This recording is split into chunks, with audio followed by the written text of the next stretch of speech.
KPCCയുടെ മുഖം തെളിഞ്ഞിരിക്കുന്നു.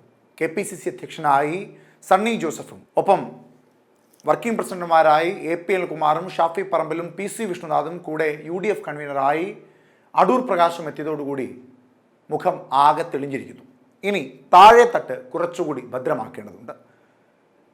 കഴിഞ്ഞ കാലങ്ങളിലെ പ്രവർത്തനങ്ങൾ പരിശോധിക്കുമ്പോൾ സംസ്ഥാനത്തെ കുറച്ച് ജില്ലകളിലെ DCC അധ്യക്ഷന്മാരുടെ പ്രവർത്തനങ്ങൾ മികച്ചത് തന്നെയാണ് എന്ന് ദേശീയ തലത്തിൽ കേരളത്തിൻ്റെ ചുമതലയുള്ള AICC ജനറൽ സെക്രട്ടറി ദീപാദാസ് മുൻഷിയും കേന്ദ്ര തലത്തിലുള്ള നേതാക്കന്മാരും ഒക്കെ അംഗീകരിച്ചതാണ്. എന്നാൽ വളരെ കുറച്ച് 4-5 ജില്ലകളിൽ മാത്രമാണ് മികച്ച പ്രവർത്തനം നടക്കുന്നത്.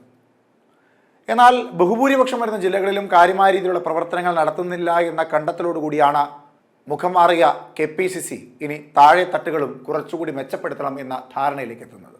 DCC അധ്യക്ഷന്മാർ, ഭാരവാഹികൾ, ബ്ലോക്ക് ഭാരവാഹികൾ, മണ്ഡലം ഭാരവാഹികൾ, ഒപ്പം ബൂത്ത് പ്രസിഡന്റുമാർ, അങ്ങനെ എല്ലാവരെയും അടിമുടി മാറ്റേണ്ട ആവശ്യകതയുണ്ട്. അതിൽ വാർഡ് പ്രസിഡന്റുമാരെയെല്ലാം മാറ്റിയിരുന്നു. ഇനി വരാൻ പോകുന്ന തദ്ദേശ സ്വയംഭരണ തെരഞ്ഞെടുപ്പിലും വരാൻ പോകുന്ന നിയമസഭാ തെരഞ്ഞെടുപ്പിലും വലിയ മുന്നേറ്റം ഉണ്ടാക്കണമെങ്കിൽ അടിമുടിയുള്ള മാറ്റം, കാര്യമായ രീതിയിലുള്ള ഊർജ്ജം പ്രവർത്തകർക്കും അണികൾക്കും നൽകുമെന്ന കൃത്യമായ ധാരണയുടെ പുറത്തു തന്നെയാണ് ഇപ്പോൾ KPCCയുടെ മുഖം മാറിയിരിക്കുന്നത്.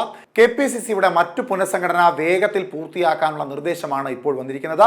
പ്രാഥമിക പട്ടിക തയ്യാറാക്കാനാണ് KPCC നേതൃത്വം നിർദ്ദേശിച്ചിരിക്കുന്നത്. പ്രാഥമിക അനൗദ്യോഗിക ചർച്ചകൾക്ക് തുടക്കമായിട്ടുണ്ട്. ഇതുമായി ബന്ധപ്പെട്ടുള്ള എല്ലാ ചർച്ചകളും അനൗദ്യോഗികമായി ആരംഭിച്ചിട്ടുണ്ട്. ജംബോ കമ്മിറ്റി ഒഴിവാക്കാനും ധാരണയായിട്ടുണ്ട്. വിഷയത്തിൽ മുതിർന്ന നേതാക്കളുമായി ചർച്ചകൾ ഉടൻ നടത്തും.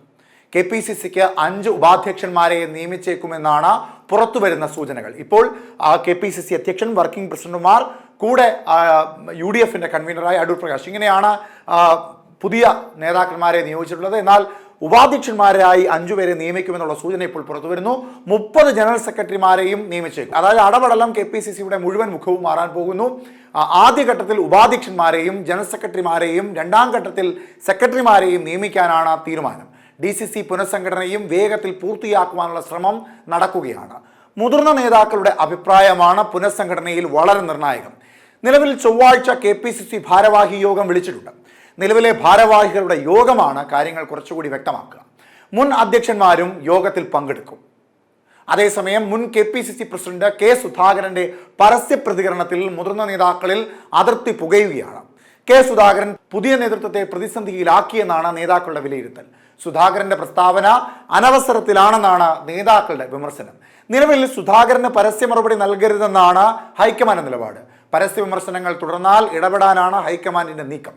അങ്ങനെ ഒരു നീക്കമുണ്ടായാൽ എന്തായിരിക്കും രാഷ്ട്രീയ കേരളത്തിൽ ഉണ്ടാകുവാൻ പോകുക എന്ന് പ്രവചിക്കുവാൻ കഴിയാത്തതാണ്. ഒരു കാലഘട്ടത്തിൽ BJPയോട് അനുഭാവം കാണിക്കുന്ന കോൺഗ്രസ് നേതാവാണ് K സുധാകരൻ എന്ന് പലവരും മാധ്യമങ്ങളും ഒക്കെ പറഞ്ഞപ്പോഴും എൻ്റെ വീട്ടിലെ പട്ടി പോലും BJPക്കൊപ്പം പോകില്ല എന്ന് പറഞ്ഞ K സുധാകരൻ നിലവിൽ പാർട്ടിയിൽ നിന്നൊരു തികഞ്ഞ അവഗണന നേരിടുന്ന സാഹചര്യത്തിൽ എന്തു തീരുമാനമായിരിക്കും എടുക്കുക എന്നുള്ളത് വളരെ പ്രധാനപ്പെട്ടതാണ്. തന്നെ ആരാണ് KPCC അധ്യക്ഷ സ്ഥാനത്ത് നിന്ന് മാറ്റിയത് എന്നുള്ളതിൽ കൃത്യമായ ധാരണ തനിക്കുണ്ട് എന്നും ദേശീയ തലത്തിൽ പിടിപാടുള്ള ഒരു നേതാവ് അതിൽ ഇടപെട്ടിട്ടുണ്ട് എന്ന തരത്തിലേക്കുമുള്ള ഒരു വാദങ്ങളൊക്കെ സ്വാഭാവികമായും K സുധാകരൻ മുൻപോട്ട് വെക്കുമ്പോൾ അത് ഏത് തരത്തിലായിരിക്കും രാഷ്ട്രീയ കേരളത്തിൽ ചർച്ചയാകുക എന്നുള്ളത് ഇനി കാത്തിരുന്ന് കാണേണ്ട ഏറ്റവും പ്രധാനപ്പെട്ട ഒരു കാര്യം തന്നെയാണ്.